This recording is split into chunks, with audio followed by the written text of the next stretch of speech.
What's going on, guys? It is your boy DFastX and I'm back with another movie review. This is my review on Superman. Before we get into the video, if you're here to more exciting videos, if you're new to this channel, smash the subscribe button, click the bell icon, and drop a like.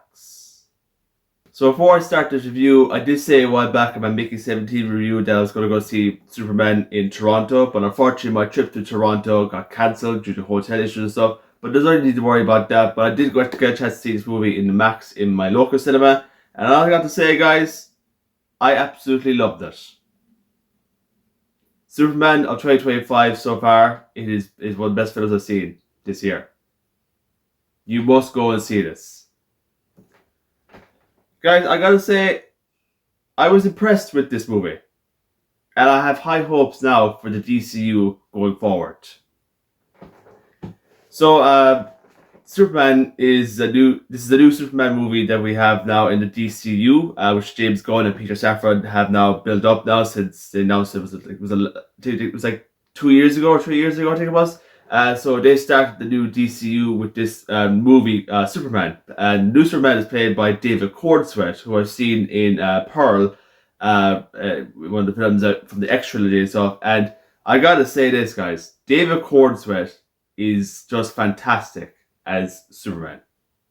He's brilliant as Superman. And like, for a long time, people have been hating on this new Superman movie because, as you know, a while back that, Henry Cavill played Superman back in, say, in the DCEU and stuff.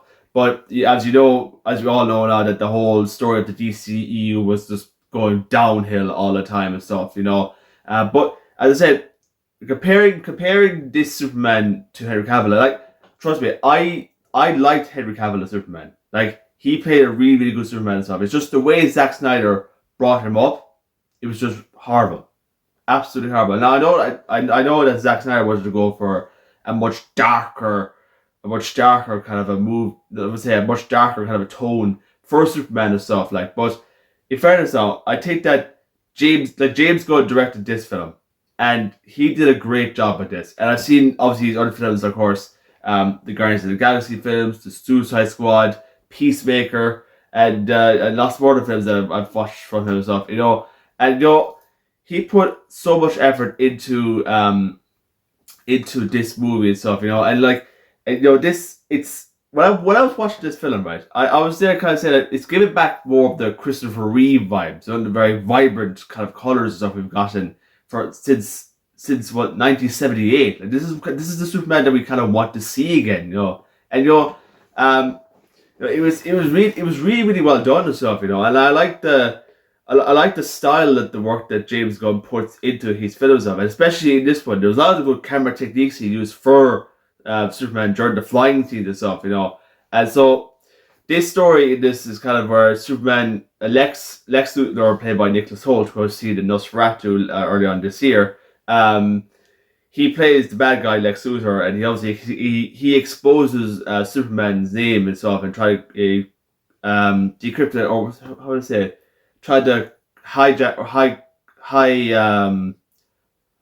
to say it, but it's like try to crack the message that he's Superman's parents gave him before he came to Earth and stuff, and he actually exposed, but he tricked him to make it think that Superman is a threat to Metropolis and stuff, But what happens is that he finds out the truth. He finds out the truth from the Justice Gang, as they call it, because in this film we get to see new characters in this, such as Guy Gardner, Hawkgirl, and Mr. Terrific. And forget the guy who played Mr. Terrific again. I've seen him in X-Men First Class. Forget the actor's name, but his character was absolutely amazing. I love Mr. Terrific and stuff in this movie. And if you haven't seen Superman yet, you will love Mr. Terrific. He's really, really funny, and he's just cool. This Guy Gardner, played by Nathan Fillion, I think his name is, and he wasn't too bad in this, I gotta say. But I'm not a fan of that bold haircut. I know Guy Gardner has that kind of a haircut in the comics and stuff, but in the movie it doesn't work well, in my opinion, and stuff. And then Hawkgirl is played by Isabel Merced, who I've seen in The Last of Us this year and stuff, and she also played Dora the Explorer a while back in the movie, of course. But she was really good as well. She didn't have much of a role in it, but hopefully in the future we get to see more of her in this as well. And of course, as well, the most lovable dog appeared in this, Crypto. Crypto appeared in this, and when you watch this film, you're gonna love Crypto. Crypto is just such a cute dog and stuff, and as I said, this film was really good. I really enjoyed it. I like before I started watching this, I had kind of think that kind of compare to obviously Henry Cavill Superman to this Superman and stuff, but watching this overall, I think that like we've gotten a proper Superman, like a Superman that we kind of want to see in the future of the DCU and stuff. This is what I want. This is what I want to see. Stuff. I just hope that for the DCU, we have another one coming out next year, which is Supergirl coming out, because Millie Alcock has been cast as Supergirl and stuff, and her movie's coming out scheduled for June 2026, I think, and so that's coming out next year. And then we have other projects like Peacemaker Season 2 coming out later out this year and stuff, so I can't wait to that. But I want to address something as well that I've been noticing on social media for a while, that people are trying to think that Matt Reeves, the Batman, should join the DCU. I'm going to make this truly clear to you. The Batman is its own separate universe. And it should be its own separate universe, because it's not going to be like... I don't want the Batman to be in the DCU, because it doesn't feel right. Because I've seen the Batman multiple times, and it's one by far one of my favorite films of all time. And I'd rather like to see it being its own separate universe and stuff.